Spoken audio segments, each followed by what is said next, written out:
Kentucky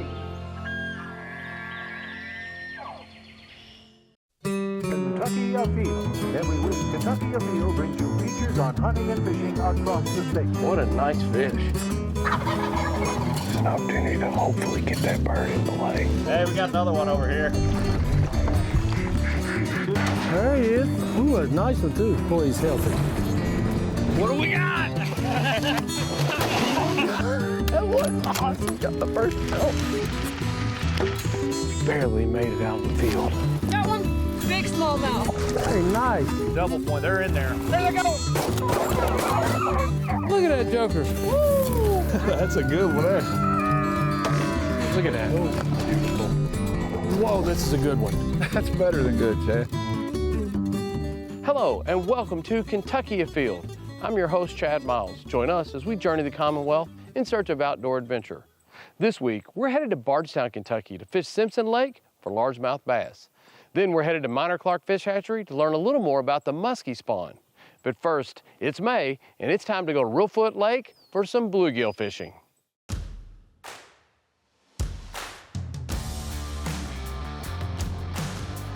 Jeremy, you and I have fished a couple times before.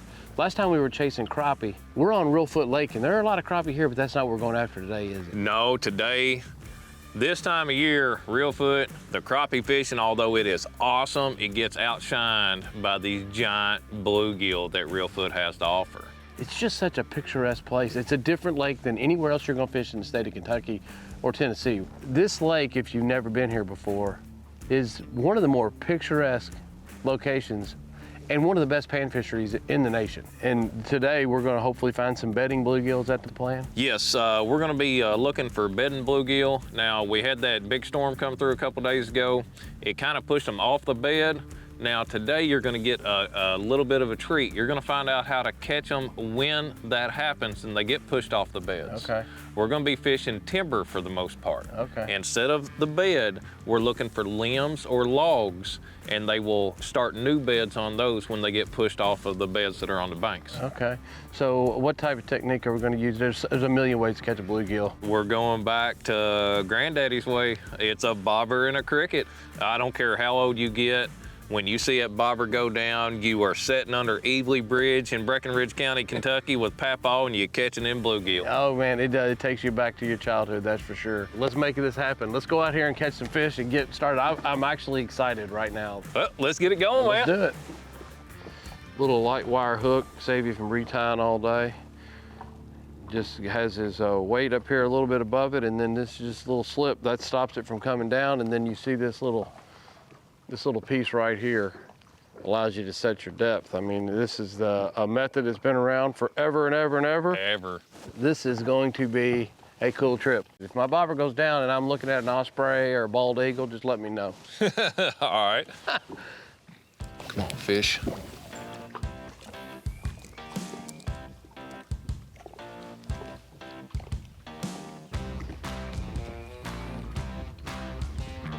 Caught one giant right here yesterday on this log. It doesn't make any sense. That bed, you can see the holes right there. Right there's a fish in them. Right there. Yeah, the fish are in them. And it's literally right here beside me, and I don't know why that we couldn't get bit. And if they don't bite, we will move on. This is what we're looking for right here. This is about to get fun, guys. Look how defined bed, fish, bed, fish. Look at them all. Bed, fish, bed, fish. Look at that. Now that's There 10 to you 12 go. feet about where them bubbles are right there. It ain't very far out at all. This is about to be fun right here. Now we get them figured out and get our depth set right. We ought to be able to blister these. Free crickets. Free crickets, free breakfast. Oh, here you go. Oh, Look at there, look at that. There we go. Now that is a nice big male bluegill. Look at that big old beautiful fish. Look at him. Pretty, got his mating colors out, He ready is to colored go. up. I like seeing them, the knot heads, man. When they got meat on top of their skull, they got some thick old back straps. Man, that is a nice bluegill right there. That is why you come to Reelfoot Lake. When you can lip them. lip them like that, look at that. What a beautiful fish. That's why you come to Reelfoot Lake right here.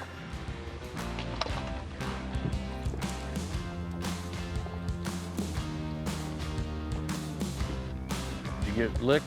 Yeah. Uh-oh, there you go. There you go. Oh, you catch the giant and I'll just mess with these pumpkin seeds.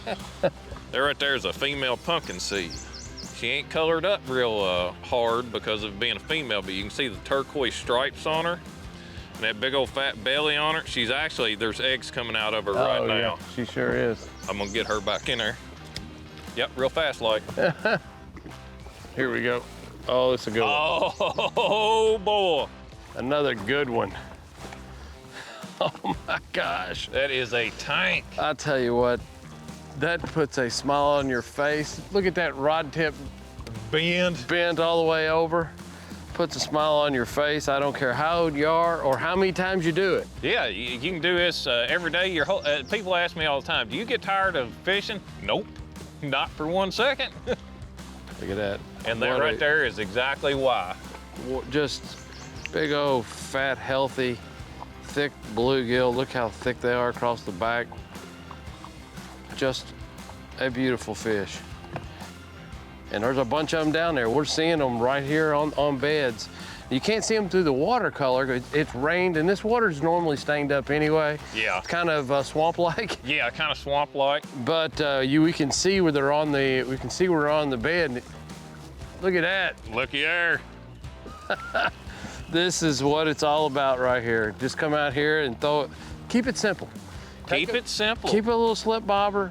Throw a cricket on the end. Give them what they want, and then just start catching them like that. Now, you got me a little bit there, but I'm still real proud of that dude. Those are two great bluegill, and I guess we're gonna put them back, huh? Yep, let's put them back, man. Tickling it, tickling it. Got him. You heading out there too. Now that looked like a fish that was maybe really small because the way he was biting, and look, not really small. Not small at all. That thing wouldn't even take the bobber under the way it was hitting on it. I thought that was a little bitty fish. Thought about shaking him off. Not really, but I thought, well, that's a little bitty fish. Can't even take that little bobber under, and it's a beauty. Nice big fat male bluegill. Just one right after the next. One after another.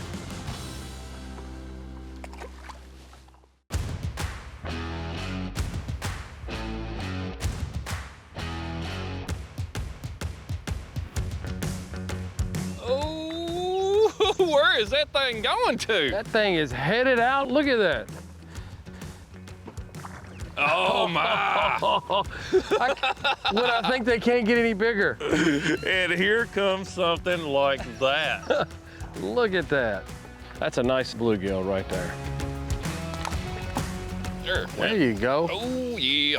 Oh yeah. Come here, baby doll. That might be the biggest one yet. That is a stud. I mean a stud. I got one. You got one too? I got a jumper.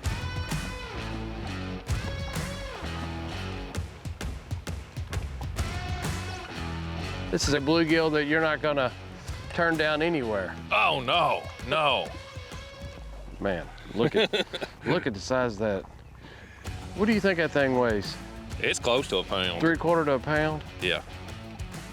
It doesn't get any better. We're gonna end up being done before breakfast.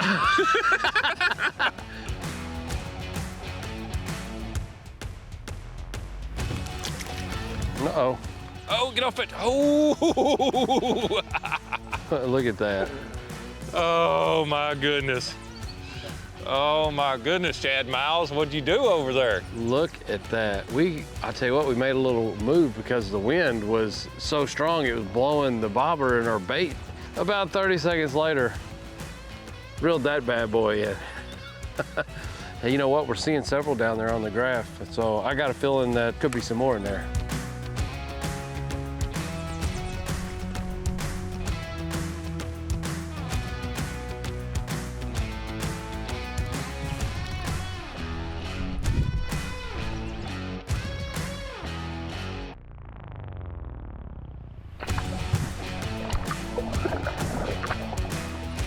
Oh, that's a good one. It looked like a good one. Yes, sir. Oh, wow. What a good fish. I'm telling you, that is just impressive right there. Well, I tell you what, first time you and I went out, you took me to your secret honey hole. This place is no secret, but it is a honey hole. That's it. It's no secret, but it is absolutely a honey hole. And still being able to catch fish like this with the boats up and down the bank right here, just being respectful Yeah. and showing a little bit of etiquette, everybody can have a great day. You want to get away and see some wildlife, see some nature, and catch trophy-sized panfish, let me tell you what, travel down here to extreme southwestern Kentucky or in the part of Tennessee where Reelfoot National Wildlife Refuge is, and this is what you can expect. Thank you so much. It's been an absolute blast, and there's nothing like watching a bobber go down with a cricket on the end. down. Nice.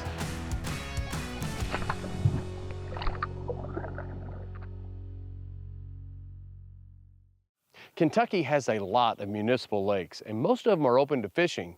There's probably one close to you.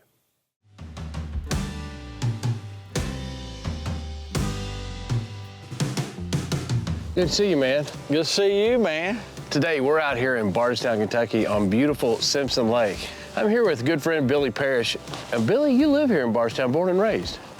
Right outside Bardstown in Bloomfield, Yeah. where I grew up at. Okay. So this lake's about probably 20 minutes from my house. Yeah. I know you fish this lake some. There are a lot of lakes like Sympson Lake across the state of Kentucky. You know, municipal lakes or watershed lakes. And most of them allow fishing, and quite a few of them actually have boat ramps. They're great opportunities to get out and spend a day on the water, aren't they? Oh, yeah, yeah. This lake's over 130 acres big, and it offers some good fishing. A lot of good fish in here. I've caught 2 hybrid stripes over 10 pounds. Oh, wow. You know, what I love about these type of lakes is that, you know, gas prices are high, everybody's schedules are busy. Yes, you'd always like to hop in the boat and run to Cumberland or whatever, but if you live in a part of the state that you have one of these lakes 15, 20 miles down the road and you just completely overlook it, that pass is probably, you'll save yourself by extra days on the water and gas money by just running down there and spending the day. Well, let's go get started and see if we can't catch something. Okay, sounds good. Let's catch a fish.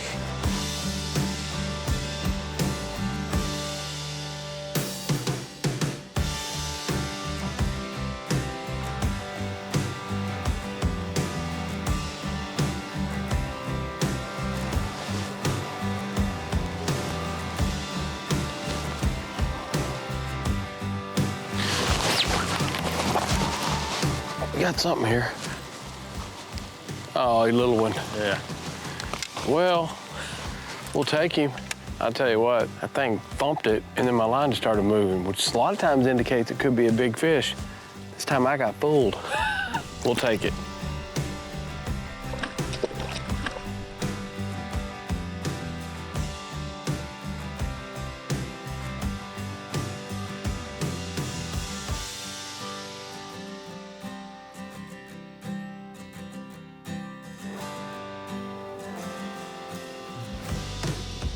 There he is. There he is. Got him? Yeah, good fish here, Chad. Get the net. Where is it? Oh, yeah, good fish. Where's your net? Oh, I got it. Right there. Oh, we don't want to lose this one. Oh my gosh. My, There goes my post. Did you get my post? one went down. I got them all. You got them all? I got them all. I got the fish and all my posts. Man, that's a heck of a bait. You caught that on a spinnerbait? Yeah. You and I just said that we didn't think we had enough wind and it was too bright to be throwing Yeah. a spinnerbait. Well, that's a good one there. That is a really good fish, Billy. How many times have you driven long ways to go to a big lake and not caught a fish of this caliber? A lot of times. A lot of times. A lot of times. So, you know, like I said, sometimes you don't overlook these little spots. You know, this just happens to be one in Bardstown. There's a lot of little towns that have watershed lakes like this. That's good fish, man.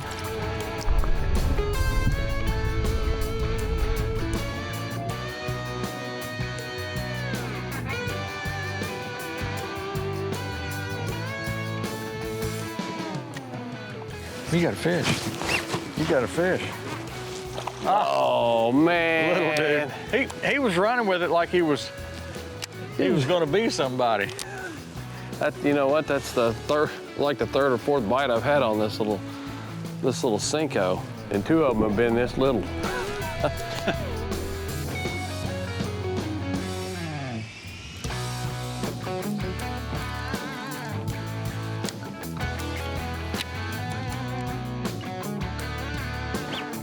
There you go. Oh my gosh. Yeah, I got a giant here. Swim bait? Oh, chatterbait. I got it. It's a good one. Oh, don't come off. You got him? Oh, that is a good fish. Oh, there. yeah. That's a really good fish. Yes, sir. Oh, well, I think they're out here suspended a little bit. Might have already spawned out. You know, He's healthy, isn't he? that's a good fish right there. That's another solid 4-pounder. Yeah. I'm gonna guess 312. What do you think? 3 pounds, 6 ounces. There you go. Still a good solid fish, isn't it? That is a good fish.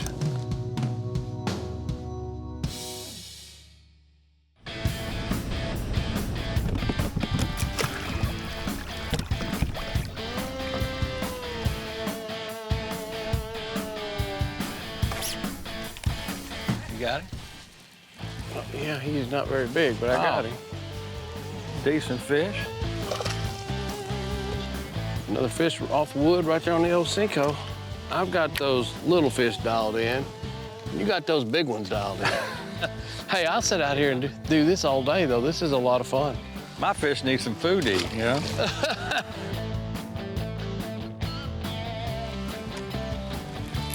There's one. There's a good fish, yeah. Oh, my God. There's a good fish. That's a real good fish. Yeah, get the net on this one. It's a 6-pounder here. Oh, my gosh. Look at that one. That's a great fish. I mean, and he hit it like it was a bluegill I mean, you peck. said you just got pecked. You barely got pecked. All right, what do you think that one weighs? That's 4 pounds again. Yeah. A little more. I mean, that was a little more than the last one, probably right at 4 pounds. Last one was 3 pounds what? You want to weigh this one? Yeah, we'll see what he weighs.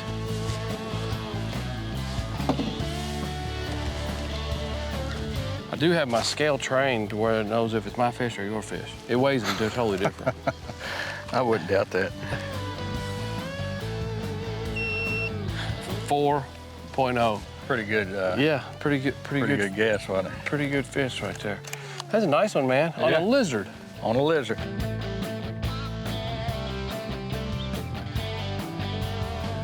You got fish? I got a fish on a crankbait. What do you know about that? Oh, you got a good one. Yeah, you got a good one, man. Fish might be close. 4. Probably a 3-pounder or so. That's a good, healthy fish. You know what? Sun is up. Day is about to come to an end. I understand why you come here so much. Right. It's an opportunity to go out and have a chance to catch a big fish and take advantage of what's close by. Right. This has been great, man. I appreciate it. I've had a great time like always. Let's get this one back.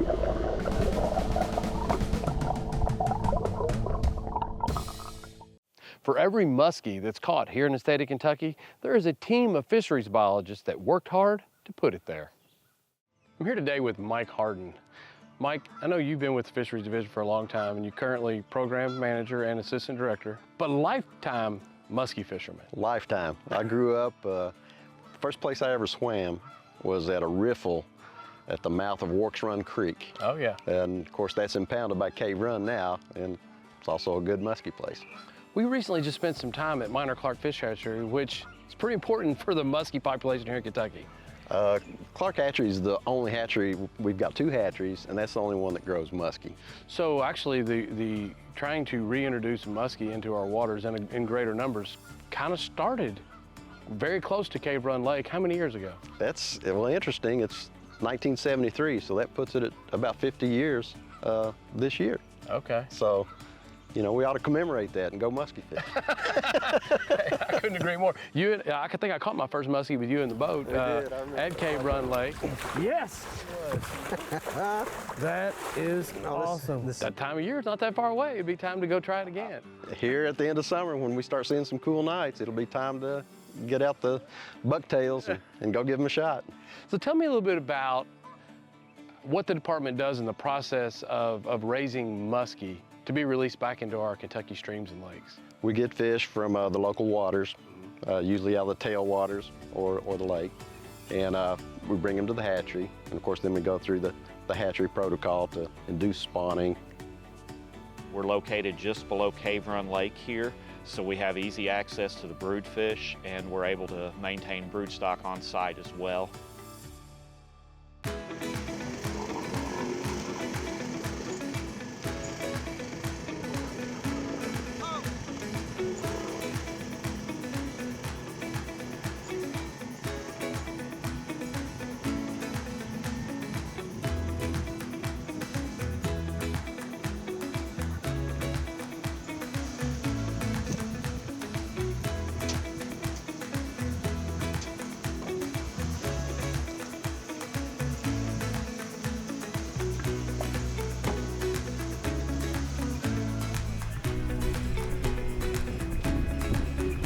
The females are spawned into a dish pan. Once we collect the eggs from the females, we'll have a separate crew that are collecting the milt from the males. Milt is added at a couple different stages during the fertilization process. Once egg collection is complete for that female, we'll add water that's stirred in for about 2 minutes to ensure that the eggs are fertilized. Once it's been 2 minutes, we'll rinse the eggs off with water 3 times.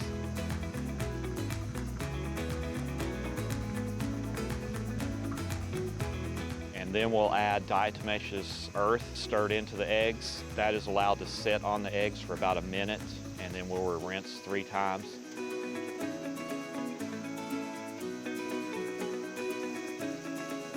Then the eggs are set aside to allow to water harden for about 3 hours. After they water harden for 3 hours, we will take the eggs. We will actually use a disinfectant called Ovidine. The eggs are disinfected in a disinfectant bath for about 10 minutes, and then the eggs are split into different hatching jars and placed onto the hatching battery. They'll stay on the hatching battery for about 11 to 14 days until they're ready to be pan-hatched.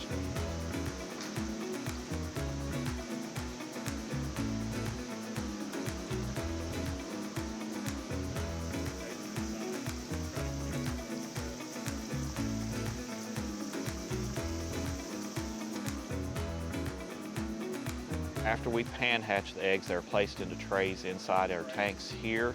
They will swim out of those trays in 5 to 7 days, and they'll go down into the Spontex material in the tanks. After about 11 to 14 days, they'll swim out of that material and go through what's called swim up, and they'll swim up to the surface. At that point, we'll take those fry and we'll stock them into 7 to 9 1-acre ponds down here on the hatchery. After we put them in the ponds, we don't stock fry or like we do some of the other fish. Okay. We grow these out, and so we feed them, give them a lot of great care, because we want to make sure that we have the most success when we put them in the water. So we grow them out with feeding them minnows or goldfish, and then at the end of the summer, we have 2 different stocking categories. We'll stock our streams with 9-inch fish. But for our 4 lakes, Cave Run, Green River, Buckhorn, and Dewey Lake, we grow them out to a little bit longer. You see those in around the 12-inch range, and that gives them a good chance of success. Each year, we try to raise 11,000, 12,000 fish there at that hatchery. And then, of course, those get distributed across the state. So it's very important, and it's critical to the muskie. Interestingly, one of the best streams in those early surveys for muskie, back in the late 60s and 70s, one of the best streams was the North Fork of Licking River, which now, of course, is the headwaters of Cave Run. Oh, yeah. Well, I tell you what, I know you love the muskie. Every time we start talking muskie, you get that grin and that giggle, and you're like, I know you love fishing for them. And you know what? If you've ever had success catching a muskie, how could you not? I mean, it is literally the apex predator, the wolf of the water. And I'm very proud of the work that's being done right there at Minor Clark.